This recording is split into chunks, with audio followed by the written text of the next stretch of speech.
Hello and welcome to Media7. I'm Russell Brown. The received wisdom is that no one won the Australian federal election.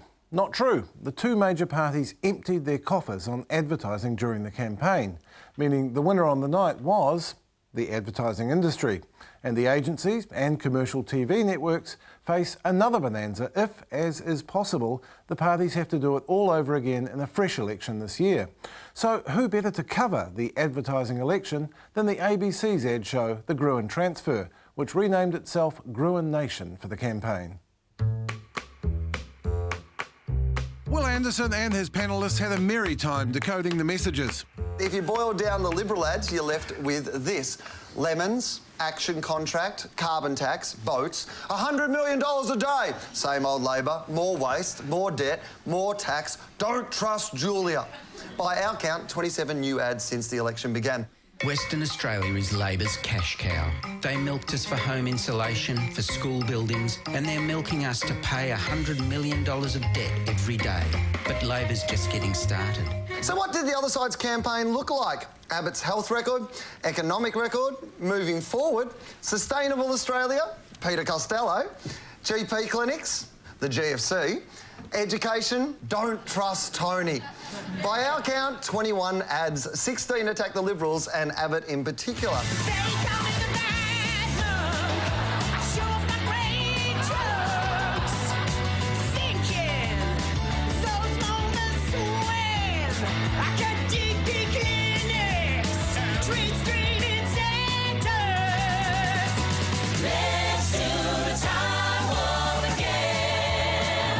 Right up until the election eve clinches. The Libs had a flurry of new ads this week, including South Park rip-offs, connecting Gillard with Anna Bligh and Christina Keneally. And here's one of the final Liberal offerings. It's just days to the election, so what do we really know about Julia Gillard? We know she can't stop the boats. We know she backstabbed Kevin Rudd and was put there by New South Wales power brokers. We know she's borrowing $100 million debt every day and wasting billions of dollars on school building rip-offs. No offence. This time, the breakup is man-to-man. Mr Abbott, I've got a few questions for you. Like, why did you oppose stimulus that kept my blokes in a job? And a new 1.5% tax that's going to raise the cost of groceries, electricity, petrol? Nah, you don't get it. Mate, you lost my vote. And most of all, they followed the money. As of 4 hours ago, the figures looked like this. This is the Harvey Norman election, where they've basically just packaged everything up. We're getting close to the sale date. They're flogging politicians as products, they're flogging policy as products, and they're ramping up as the sale gets closer. But still, open slather on broadcast advertising does have its upside. It meant the Australian Sex Party could save up and run this extraordinary piece of work. We like to call it Jerk Choices. Jerk Choices gives you the freedom to express your sexuality however you choose and with whoever you choose, even if you just choose yourself. Vote for Jerk Choices and put the Australian Sex Party in the Senate. But never mind the what about the spend-up? I spoke to legendary Australian media buyer Harold Mitchell about whether this was a new record for campaign spending and why that happened. Russell, this is the biggest spend that we've seen in election in Australia. It wasn't necessarily going that way, I should say. We think in main media was probably something like $40 million Australian in just 5 weeks. It'll go well over that. And at the beginning, it was going to be a regular standard election, no big deal, already planned out.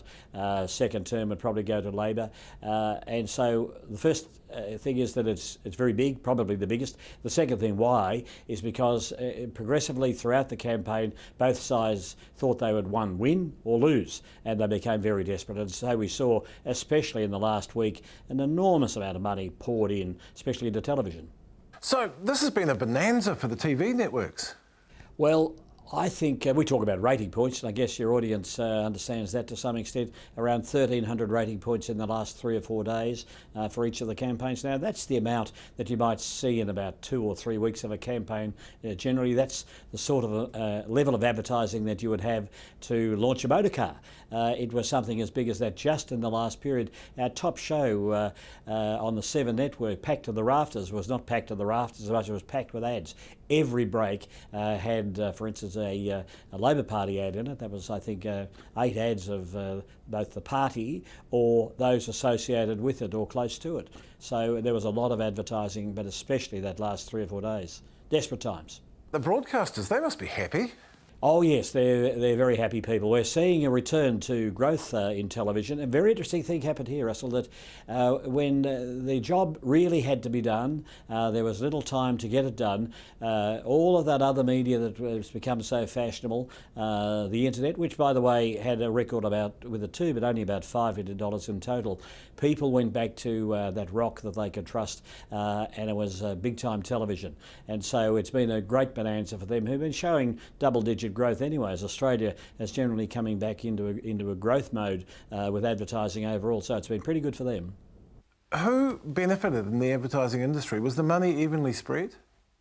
It was widely spread in the media. I've mentioned television, so it was widely spread amongst all of the networks.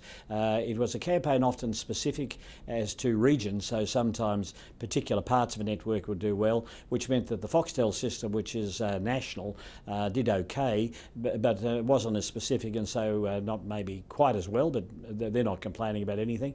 So it was, on the one hand, it was the media companies, the newspapers to some extent, radio to some extent, but it was television was the big winner out of it. A lot of direct marketing, as you'd well imagine.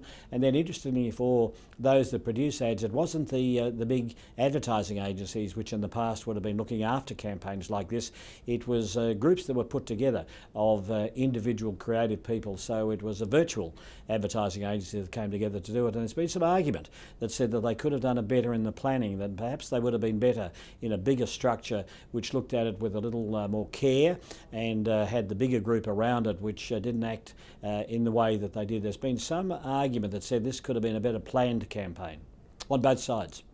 On top of what the political parties spent, how much more did the lobby groups spend?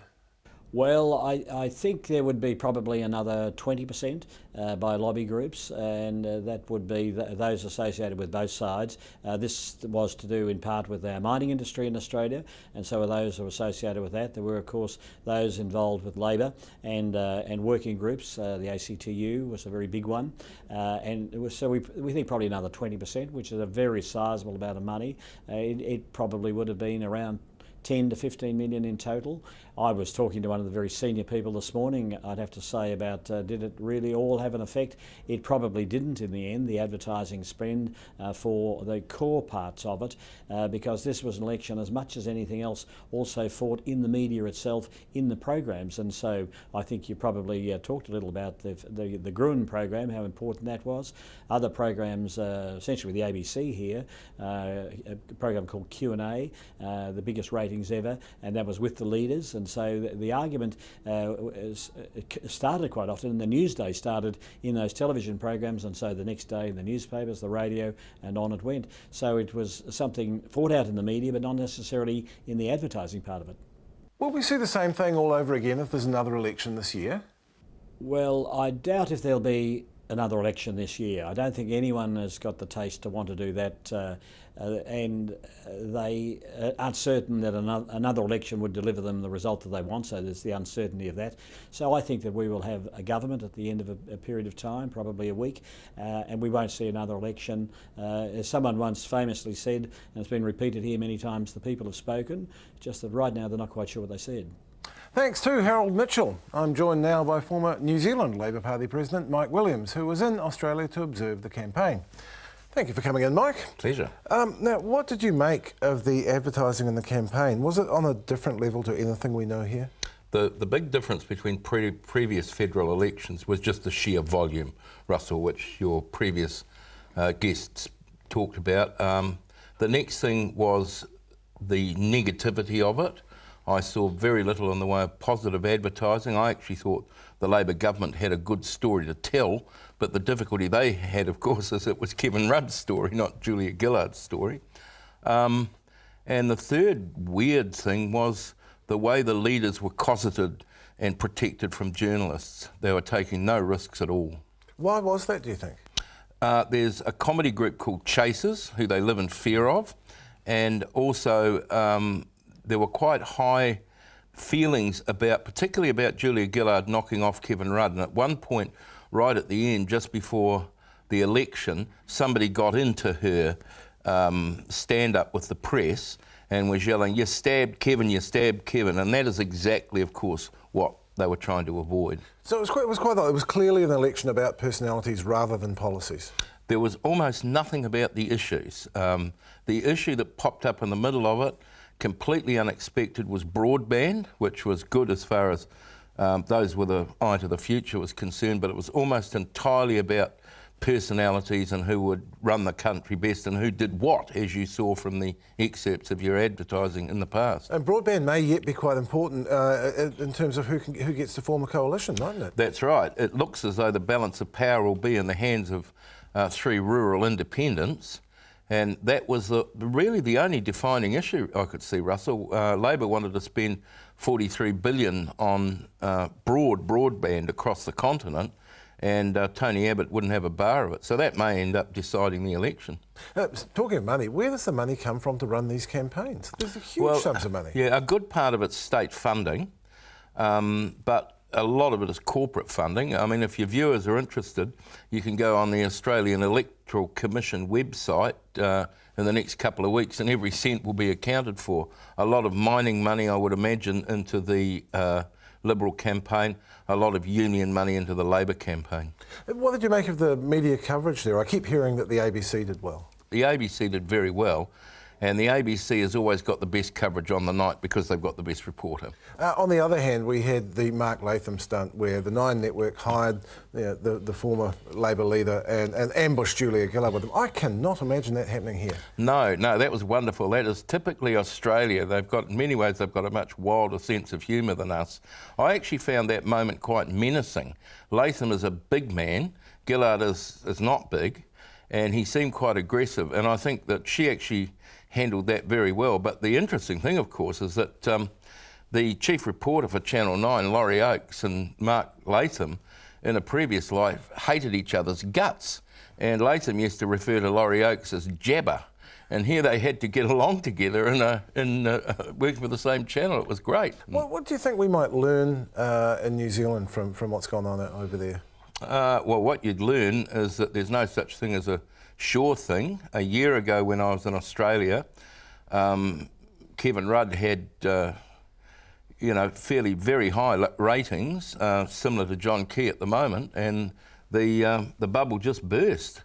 And it's still really hard for people to explain why. It was a kind of an accumulation of failure, was the best quote I heard about it. Yeah, whereas you think, I mean, we sat over here and thought, well, why can't they trade on their record as being the only country not to go into recession during the global financial crisis? Why didn't that work? Quite extraordinary. And I think part of that is that some of the measures they took actually backfired, like the pink bats in the houses. That was not well administered. They threw money at it. Sharks got hold of it. They put young boys up into 50-degree heat roof spaces who put staplers through live wires and killed themselves. But again, I think Kevin Rudd must take some of the blame for that, because in my view, he should have fired the responsible minister on the spot, but he didn't.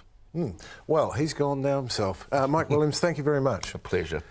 After the break, Dennis Walsh joins us for a look at the weekend papers.